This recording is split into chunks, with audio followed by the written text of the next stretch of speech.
بسم الله الرحمن الرحيم فاسألوا أهل الذكر إن كنتم لا تعلمون আসসালামু আলাইকুম রহমতুল্লাহি ওয়া বারাকাতুহু। আমাদের আরেকদিনই ভাই মহিউদ্দিন সৌদি আরব থেকে প্রশ্ন করেছেন। তার প্রশ্ন হলো যে একটা কুইজ পত্রিকায় কুইজ প্রতিযোগিতায় লেখা ছিল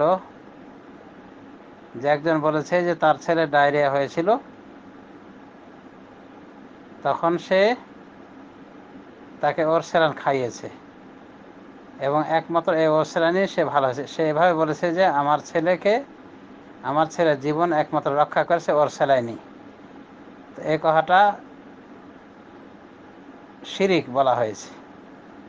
এটা কতদূর সঠিক? কেউ কেউ প্রশ্ন করেছেন যে এটা শিরক কেন হবে, কারণ আল্লাহ তো ওষুধের ভিতরে এগুলি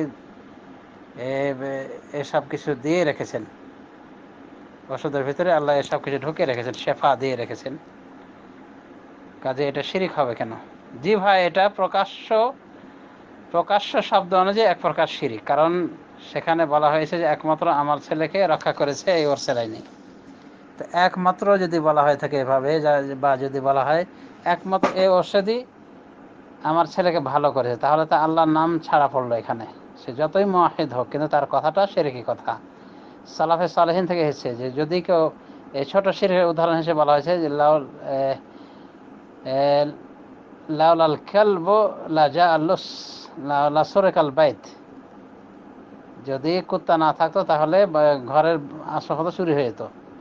এই কথাটাকে ছোট শিরকের ভিতরে নেওয়া হয়েছে, কারণ কুত্তার সাথে তার ওই চুরিটাকে সম্পৃক্ত করা হয়েছে।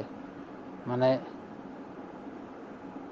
তো এভাবে কিছু সূক্ষ্ম সূক্ষ্ম কথাকেও শিরিক ধরেছে সালাফে সালেহিন। তো সেই হিসেবে বলা যায় যে এটা আরো প্রকাশ্য, মানে কথাতেই মানে শিরিক ভাসছে। একমাত্র যদি বলে থাকে একমাত্র আমার ছেলে জীবন রক্ষা করেছে ওর ছেলে, তাহলে আল্লাহ কোথায় গেল? তো যেহেতু মুসলিম ব্যক্তি বলে থাকে এবং তাদের উদ্দেশ্য থাকে যে ভালো কর্নেওয়ালা একমাত্র আল্লাহ, এটাকে ওসিলা মনে করে, তো সেই হিসেবে তার নিয়ত অনুযায়ী এটা বড় শিরিক হবে না, কিন্তু শব্দটা শিরকি শব্দ। এই হিসেবে বড় শিরিক না হলো এটা ছোট শিরিক হবে। এক কথায় শিরিকের ভিতরে পড়ে, এটা তাওহীদি শব্দ নয়, এটা তাওহীদের ভাষা নয়। সুতরাং আমাদের যারা মুওয়াহ্হিদ তাদেরকে সব সময় জবান পরিষ্কার রাখতে হবে, অতি সতর্কতার সাথে কথা বলতে হবে, সতর্ক সাবধান হয়ে কথা বলতে হবে, এবং যেসব কথায় শিরিক রয়েছে, শিরিকের গন্ধ রয়েছে, এগুলি বর্জন করতে হবে। তো এটা যদি কোনো মুশরিক বলতো, নন মুসলিম হতো, তাহলে তো শিরকি কথাই ছিল, সম্পূর্ণ শিরক, কারণ একমাত্র বলা হচ্ছে। তো যাই হোক, এটা বড় শিরকের পর্যায়ে যাবে না মুসলিম ব্যক্তির পক্ষ থেকে যদি বলা হয়ে থাকে, কারণ একজন মুসলিম অবশ্যই আকীদা আছে যে আল্লাহ শেফা দেনওয়ালা এবং এটাকে ওসিলা মনে করে, বৈধ ওসিলা। তো যাই হোক, এটা বড় শিরক হবে না, কিন্তু ছোট শিরক অবশ্যই হবে। অতএব শিরক যে বলেছে সঠিক বলেছে, কুইজ প্রতিযোগিতায় সঠিক বলা হয়েছে। অতএব এটা নিয়ে অহেতুক তর্ক করা ঠিক নয়। আল্লাহ হেদায়েত করুন।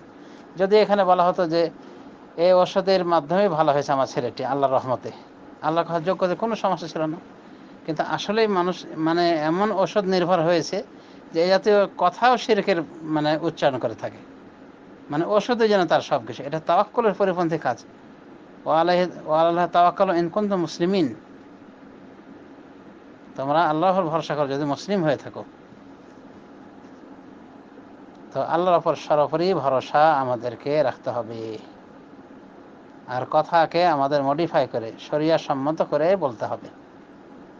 তো যাই হোক, আল্লাহ আমাদেরকে হেদায়েত দান করুন, সঠিক বোঝা তৌফিক দিন সর্ব বিষয়ে।